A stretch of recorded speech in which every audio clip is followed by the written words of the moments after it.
Assalamualaikum warahmatullahi wabarakatuh.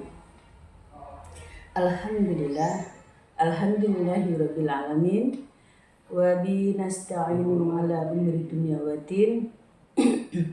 Asyhadu an la ilaha illallah wa asyhadu anna Muhammadar Rasulullah. Rabbi shrah li sadri wa yassir li amri wahlul 'uqdatam min lisani yafqahu qawli. Amma ba'du. Puji syukur alhamdulillah, marilah kita panjatkan kehadirat Allah Subhanahu wa taala yang mana sampai dengan saat ini kita masih diberi kesehatan, kita diberi kenikmatan, setelah kita diberi kesempatan untuk bisa berjumpa dengan bulan suci Ramadan di tahun ini.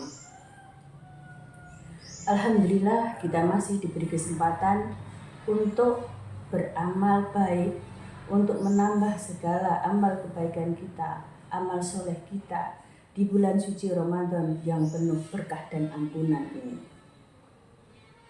Semoga puasa kita dan segala amal baik yang kita lakukan di bulan Ramadan ini diterima oleh Allah Subhanahu wa taala dan menjadi pahala kita di hari akhir nanti. Amin. Shalawat serta salam tak lupa marilah kita haturkan kepada Nabi besar kita Muhammad Sallallahu Alaihi Wasallam yang senantiasa kita nantikan syafaatnya di hari akhir nanti. Allahumma amin. Hadirin semua yang berbahagia dan dirahmati oleh Allah Subhanahu wa taala. Kita sebagai manusia, kita adalah manusia makhluk sosial.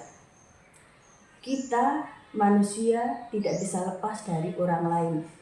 Kita tidak bisa melakukan apapun sendiri tanpa campur tangan dari orang lain. Karena manusia itu adalah manusia makhluk sosial. Kita bergantung kepada orang lain. Kita tidak bisa hidup sendiri. Kita bergantung kepada keluarga kita. Kita bergantung kepada saudara kita, lingkungan kita, baik lingkungan di dalam masyarakat maupun lingkungan dalam tempat kita bekerja. Di dalam tempat kita bekerja, tentu banyak orang-orang pula yang di sana mempunyai sifat dan mempunyai kebiasaan yang berbeda dengan kita. Namun perbedaan itu bukanlah sesuatu hal yang harus kita permasalahkan, tetapi justru perbedaan itu akan menjadikan kita menjadi lebih paham dengan kehidupan ini. Seperti yang tertera dalam Al-Quran surat Al-Bayyinah ayat 7. Innal ladzina amanu wa 'amilus sholihati hum khairul bariyah. Sesungguhnya orang-orang yang beriman dan melakukan pekerjaan yang baik adalah sebaik-baik makhluk. Maka dari itu, kita sebagai makhluk Allah, kita juga harus berbaik pula kepada makhluk Allah yang lain.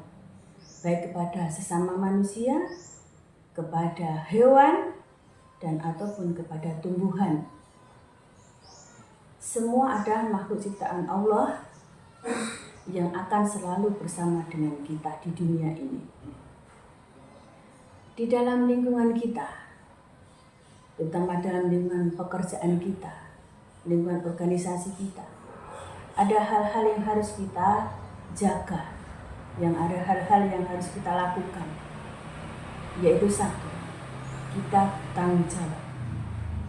Kita harus bertanggung jawab terhadap tugas yang diberikan kepada kita. Baik itu tugas yang dari tempat kita bekerja, ataupun tugas kita dalam bermasyarakat, ataupun tugas kita dalam organisasi, seperti organisasi Aisyah yang ada di sekitar kita.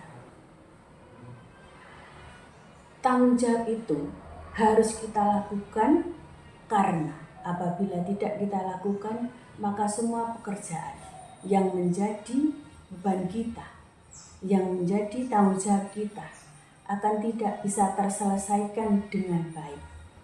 Dan akibatnya nama kita yang akan jelek. Juga bisa akhirnya merembet kepada keluarga kita, juga merembet kepada tempat kerja kita. Karena semua saling berhubungan, semua saling keterkaitan antara satu dengan yang lain.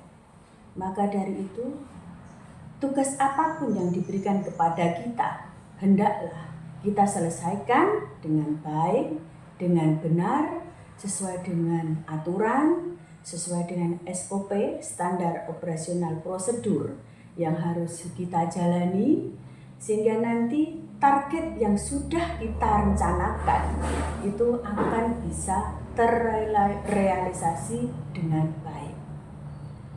Semua akan jadi senang, kita senang, dan siapapun di sekitar kita juga akan senang. Yang kedua yaitu adil dan tidak diskriminatif. Kita sebagai pimpinan, kita harus adil terhadap bawahan kita, terhadap rekan kerja kita, sehingga semua akan merasa enak dalam melakukan aktivitasnya, nyaman dalam melakukan tugasnya, tanggung jawabnya, sehingga dia akan menghasilkan output yang akan sesuai kita harapkan. Kita juga tidak berdiskriminatif dengan siapapun mereka yang ada di sekitar kita. Tidak membeda-bedakan siapa mereka, latar belakangnya, dan juga pendidikannya atau mungkin keluarganya. Yang ketiga yaitu korektif. Kita setelah melakukan pekerjaan dan tanggung jawab yang dibebankan kepada kita hendaklah berkoreksi. Kita mengkoreksi, evaluasi dari semua yang sudah kita lakukan. Evaluasi itu dari segi target pekerjaan yang diberikan kepada kita, ataupun evaluasi terhadap apa yang sudah kita lakukan. Bila itu dalam masyarakat, sudah benarkah kita? Sudah baikkah kita? Sudah sesuaikah atau belum yang kita lakukan dengan norma-norma, dengan koridor kita sebagai Muslim? Agar apa? Agar semua yang kita lakukan tadi adalah tidak menyimpang dari aturan yang sudah ada, baik dalam aturan agama maupun dalam kita bermasyarakat. Jika itu dalam pekerjaan, maka kita akan mengoreksi apa yang sudah kita rencanakan, yang sudah terselesaikan yang mana, dan yang belum terselesaikan yang mana, itu nanti akan kita koreksi dan akan kita tindak lanjuti agar semua target yang sudah kita rencanakan akan bisa terselesaikan dengan baik. Dengan demikian kita merasa nyaman, kita merasa enak dan aman. Begitu juga orang-orang di sekitar kita juga akan merasa aman dan nyaman karena semuanya sudah terselesaikan sesuai dengan rencana yang sudah ada. Demikian yang bisa saya sampaikan. Apabila ada kekurangan dari saya, mohon maaf. Wabillahi taufiq wal hidayah, waridha wal inayah. Wassalamualaikum warahmatullahi wabarakatuh.